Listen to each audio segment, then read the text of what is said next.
इसीलिए जब यह सोचा जाए कि ये पूरा कास्ट सेंसस, जातिगत जनगणना, ये सारी जातियां, ये ख्याल राहुल बाबा के मन में कब आया होगा?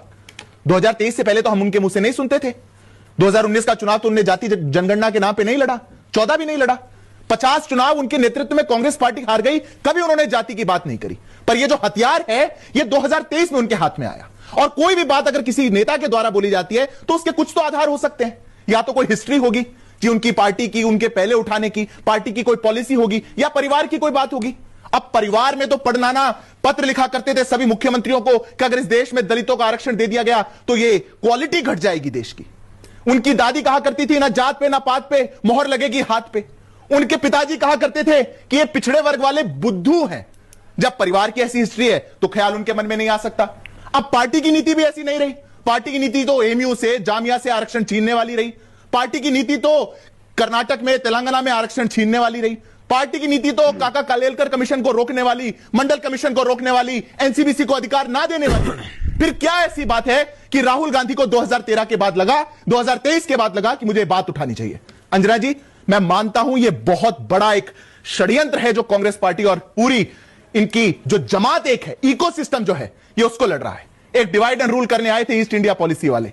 2000 किलोमीटर दूर से ये इटली मम्मी सन पॉलिसी जो आई है, ये जो कंपनी आई है, इन्होंने इस देश को कहीं ना कहीं विभाजन करने की बात करी। और मैं 10 सेकंड लूंगा क्यों ऐसा ख्याल आया। क्या ओबीसी का, पिछड़े का, एससी एसटी का ख्याल तभी आया जब इस देश में एक ओबीसी वर्ग का प्रधानमंत्री आया।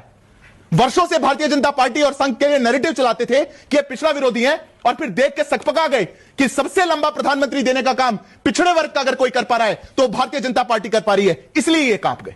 ये इसलिए डर गए क्योंकि उनको लगा कि ये एनसीबीसी को संवैधानिक दर्जा 25 साल बाद देने वाली कोई पार्टी आई तो ये भारतीय जनता पार्टी है। इसीलिए ये लग गए क्योंकि अंजना जी, जब 2023 में इनको लगा कि सबका साथ सबका विकास वाली राजनीति तो बहुत आगे जा रही है, ये सबको साथ लेकर चलने वाली राजनीति इस देश को परिवर्तित करके विकसित भारत बनाने की बात कर रही है, जब इस देश में लगा कि हिंदू आस्थाएं और अस्मिता एकजुट हो रही हैं, तब ये डिवाइड एंड रूल वाली पॉलिसी लेकर के आए और इन्हें सोचा इस देश को जातियों के आधार पर बांटा जाएगा।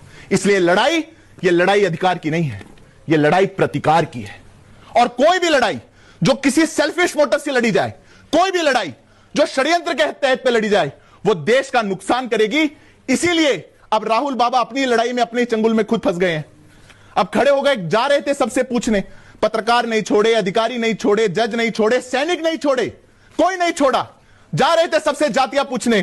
किसी ने टिप्पणी कर दी संसद के अंदर खड़े होकर के तो तिल मिलाने लगे। मम्मी मम्मी देखो मेरे साथ क्या हुआ, मेरी जाति पूछ ली गई, अब मैं कहां जाऊंगा।